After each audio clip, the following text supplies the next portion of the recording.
महाराष्ट्र नवनिर्माण सेना नेते अमित ठाकरे भांडूपमध्ये प्रभाग क्रमांक 114 मध्ये पोहोचले। प्रभाग क्रमांक 114 मध्ये मनसेच्या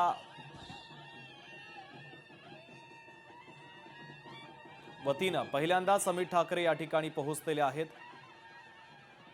महाराष्ट्र नवनिर्माण सेनेचे नेते अमित ठाकरे हे शाखेला भेट देत आहेत। उमेदवार राजोल पाटील यांच्या कार्यालयाला त्यांनी भेट दिलेली आहे।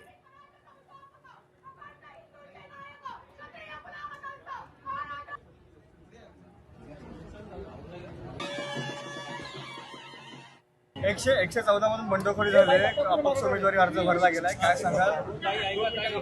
काही नाही सांगणार, आम्हाला काही फरक पडत नाही या गोष्टींचा। आमचे जे शिवशक्तीचे उमेदवार आहेत, अधिकृत उमेदवार, ते आमचे राजूलताई आहेत, जे राजसाहेब आणि उद्धव साहेबांनी त्यांचा निर्णय घेतला आहे। त्याच्यामुळे आमच्यासाठी इकडे मशालच आहे आणि मशालच जिंकणार इकडे। अजून काही डाऊट? नुकतंच आता मंत्री पंकजा मुंडे यांनी परळीच्या संदर्भात एक महत्त्वाचं विधान केलं। जाहीर सभेत पंकजा मुंडे यांनी बोलताना मी परळी धनुभाऊंना देऊन टाकली, आता परळीमध्ये धनंजय मुंडे ते सांभाळतात। मी परळी इतकेच माळा कोळीवर प्रेम करते, आता माळा कोळी सांभाळणार। परळीवरचं प्रेम धनुभाऊंना करू द्या, मी त्यांना परळी देऊन टाकली, आता मला माळा कोळीवर प्रेम करू द्या, असं पंकजा मुंडेंनी म्हटलंय।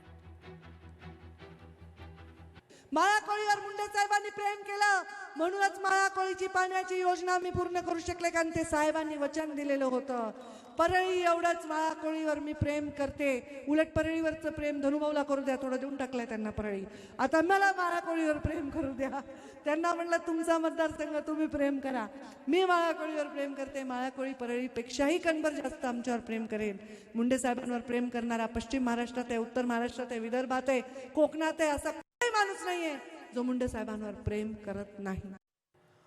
आम्ही विकासाच्या मुद्द्यावर एकत्र आलो, फडणवीसांकडे मुद्दे नसल्यानं ते टीका करताय। फडणवीसांच्या टीकेनंतर ठाकरेंच्या शिवसेनेचे नेते आमदार सचिन अहिर यांनी प्रत्युत्तर दिलं।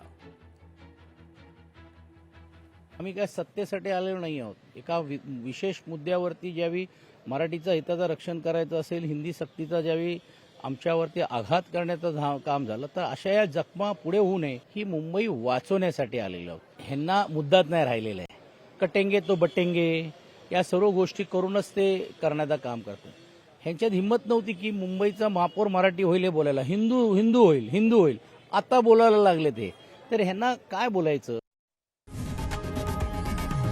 लोकशाही मराठी ऐका, पहा, जागरूक रहा।